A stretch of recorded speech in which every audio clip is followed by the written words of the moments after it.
2013, une majorité des États européens va devoir appliquer un nouveau traité. Tiens, un traité européen. La dernière fois, c'était en 2005. C'était compliqué. Alors on avait lu, réfléchi, débattu. Et finalement, on avait dit non au référendum. C'était gênant. Alors les chefs d'État européens ont coupé, copié, collé, recollé des morceaux du traité. Ils l'ont appelé traité de Lisbonne. Et la droite, plus la majorité du PS, l'ont fait passer sans référendum. Cette fois-ci, ils ne veulent pas prendre de risque, pas de référendum. Ce nouveau traité, c'est le TSCG, ou plus simplement, le pacte budgétaire. Et le TSCG, c'est compliqué.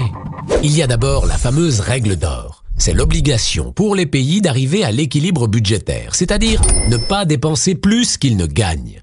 Aujourd'hui, aucun État n'y arrive car pour investir, développer ses écoles, ses hôpitaux, ses musées, un pays a besoin d'emprunter, donc de s'endetter, comme vous, comme moi. Mais le nouveau traité dit « stop !» Enfin pour les dépenses publiques, car pour les dépenses exceptionnelles, comme remettre de l'argent dans les banques, on aura toujours le droit. Avant, le déficit ne devait pas dépasser 3% du PIB. Déjà, personne n'y arrivait. Maintenant, il ne devra plus dépasser 0,5% du PIB.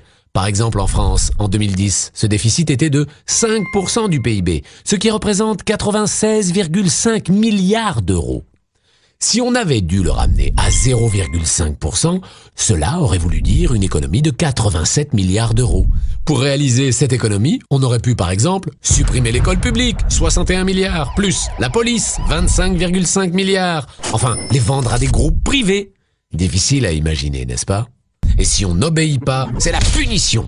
La Commission européenne impose soit une amende, soit une caution qui ne sera rendue que sous certaines conditions. Dépenser plus pour réduire le déficit. Logique, non? La nouvelle Europe, c'est l'Europe austéritaire. Elle va asphyxier les États et les peuples en les obligeant à dépenser toujours moins et à taxer toujours plus.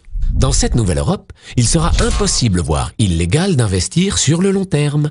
Pas d'investissement dans l'éducation pour les enfants, pas d'investissement dans les énergies renouvelables pour améliorer l'avenir de notre planète. Un futur qui fait rêver.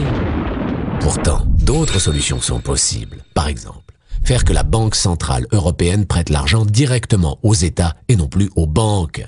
Les taux d'intérêt seraient alors à 1% et les dettes des États deviendraient automatiquement moins lourdes à rembourser. L'investissement sur le long terme serait alors possible. Simple, non? On nous fait croire que l'austérité est la seule solution. Mais elle n'en est pas une. Vite, le compte à rebours a commencé. Les chefs d'État ont prévu qu'il soit appliqué dès le 1er janvier 2013 et ils n'ont pas prévu de nous consulter. Alors, face à un tel traité, exigeons un référendum.